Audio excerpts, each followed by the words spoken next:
Nesta aula de pesquisa operacional, nós vamos tratar de um problema envolvendo custos fixos. Vamos ler aqui o enunciado do problema. Uma empresa química usa 3 matérias-primas, M1, M2 e M3, para produzir 2 produtos: aditivo para combustíveis e solvente.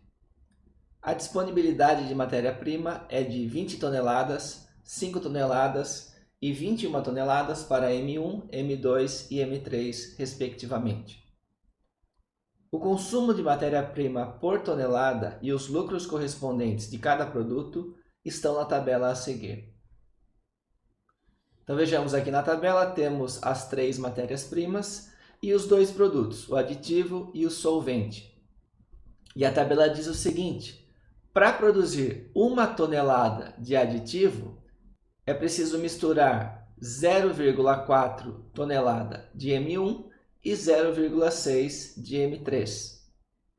E para produzir 1 tonelada de solvente, é preciso misturar 0,5 tonelada de M1, 0,2 de M2 e 0,3 de M3. E na última linha, temos os lucros por tonelada de cada um dos produtos. Até aqui nós temos um problema de mix de produção clássico, bem parecido com o que nós falamos em aulas anteriores. Continuando aqui embaixo. Suponha, adicionalmente, que exista um custo fixo de fabricação associado à configuração da linha de produção de cada produto. Para o aditivo, o custo é 6.000 e para o solvente, o custo é 7.000. Nessas condições, qual é o mix de produção ótimo para a empresa? Então veja que esse custo associado à configuração da linha de produção quer dizer que se a gente decidir produzir alguma coisa do aditivo, nem que seja 1 litro, vai existir um custo fixo de 6.000 unidades monetárias. Enquanto que se a gente não produzir nada, esse custo não vai existir. Então, ou nós pagamos 6.000 e produzimos o aditivo, ou não pagamos nada e não produzimos.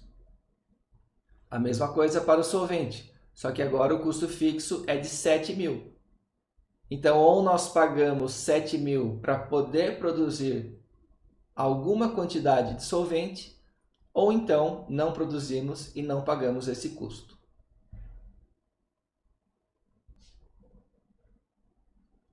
Vamos começar definindo as variáveis e depois vamos escrever a função objetivo. A pergunta do problema é: qual é o mix de produção ótimo para a empresa? Mix de produção significa dizer quanto será produzido de cada produto. E como as unidades na descrição do problema são toneladas, podemos usar essas duas variáveis. XA são as toneladas produzidas de aditivo e XS são as toneladas produzidas de solvente. A função objetivo, que está associada ao lucro, vai ter esses 2 números como os coeficientes dessas variáveis. Então a expressão da função objetivo vai ser 400XA mais 500XS. E essa expressão nós queremos maximizar.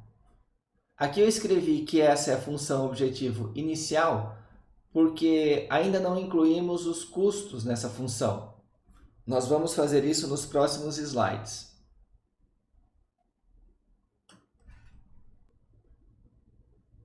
Antes de colocarmos os custos, vamos escrever as restrições iniciais do problema, que estão associadas à disponibilidade de matéria-prima. Então temos aqui, para as matérias-primas 1, 2 e 3, as quantidades de 20, 5 e 21 toneladas. Então veja que para a matéria-prima 1, cada tonelada de aditivo vai utilizar 0,4 tonelada dessa matéria-prima. E cada tonelada de solvente vai utilizar 0,5 tonelada dessa matéria-prima. Portanto, a expressão que diz quanto será utilizado da matéria-prima 1 é dado por 0,4 XA mais 0,5 XS. E esse total tem que ser menor ou igual a 20. Para a matéria-prima 2, apenas o solvente é relevante. Cada tonelada de solvente vai utilizar 0,2 tonelada da matéria-prima 2. E é isso que está nessa segunda restrição. O total utilizado de toneladas da matéria-prima 2 é no máximo 5. E para a matéria-prima 3, nós temos uma restrição análoga, 0,6 XA mais 0,3 XS menor ou igual a 21, que é a disponibilidade total de M3. Vamos agora tratar dos custos fixos do problema. Lembrando, lá no texto está escrito que há um custo fixo de fabricação. Para o aditivo, o custo é 6.000 e para o solvente, o custo é 7.000. Lembrando que esses custos ocorrem somente se o produto for produzido. Então, podemos definir uma variável que vai nos informar se o produto é produzido ou não. YA vai ser igual a 1 se o aditivo for produzido e 0 caso contrário.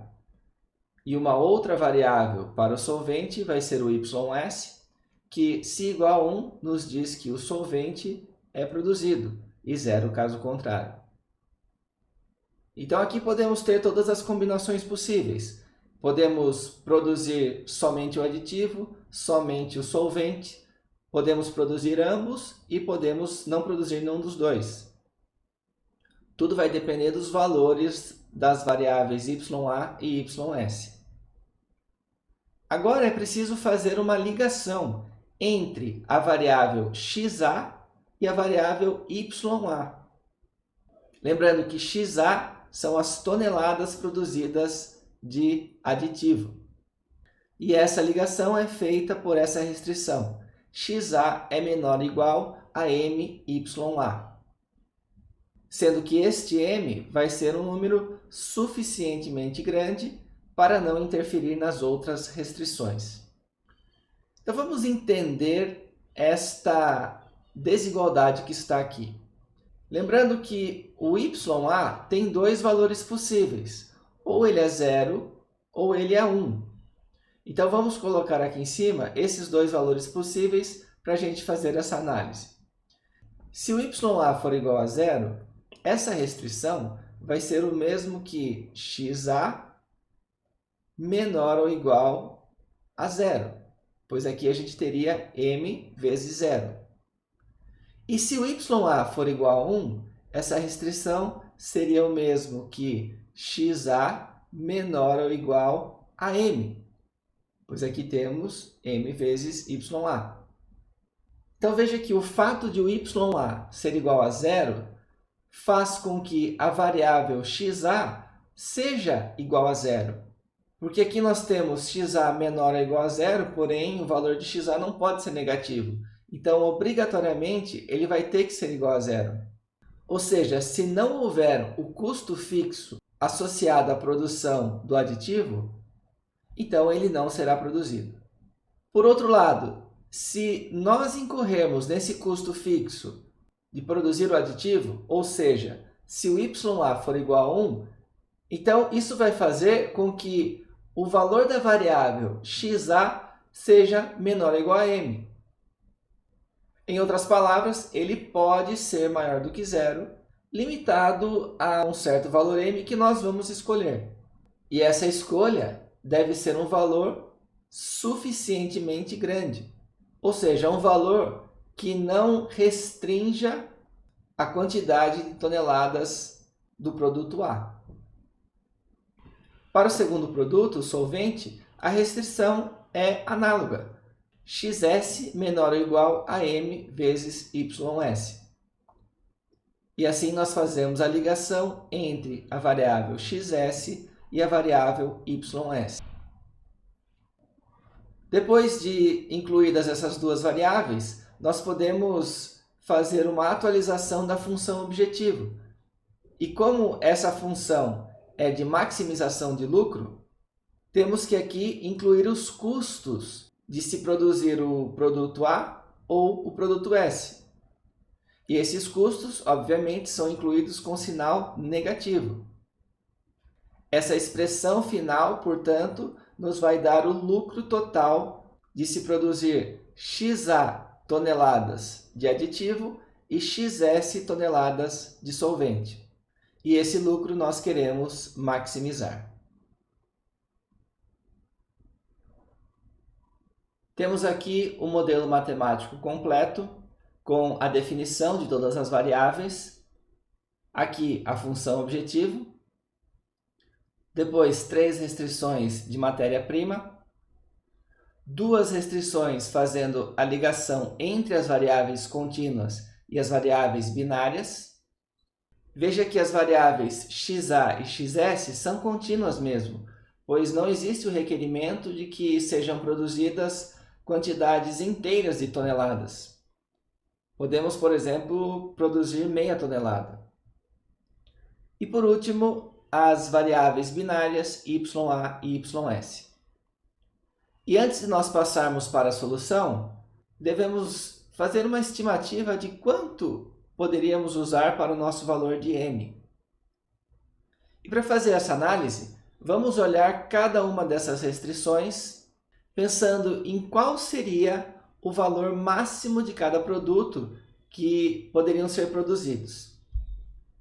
Então, começando a análise pelo produto A, vamos imaginar que o produto S não seria produzido. Então, pela primeira restrição, o valor máximo de XA seria dado por 20 dividido por 0,4. Para isso, basta isolar o valor de XA nessa primeira desigualdade. E 20 dividido por 0,4 é igual a 50. Então, não seria possível, mesmo que a gente produzisse só o produto A, não seria possível produzir mais do que 50 toneladas.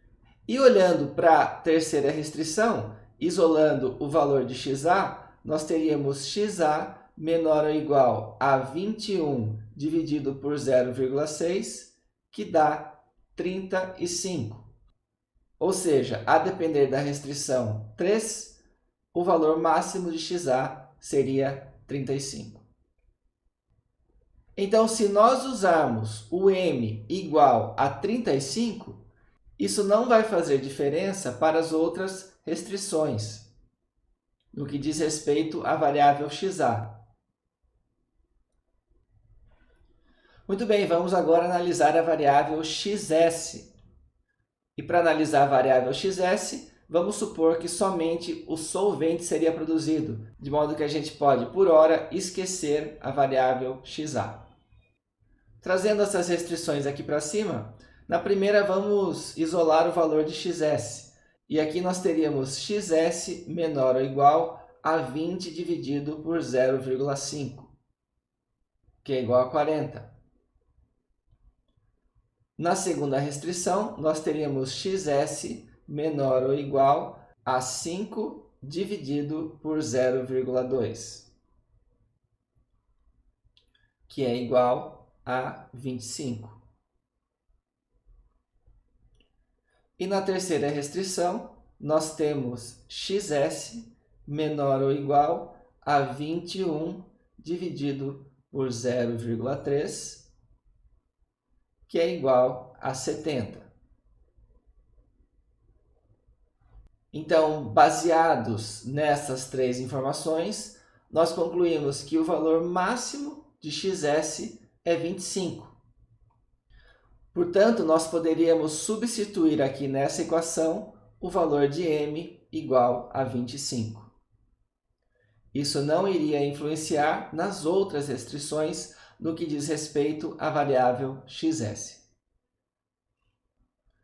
Isso significa, portanto, que ao resolver o nosso problema no software, o valor de M deve ser maior ou igual a 35, pois qualquer valor acima disso não irá influenciar em nenhuma das outras restrições.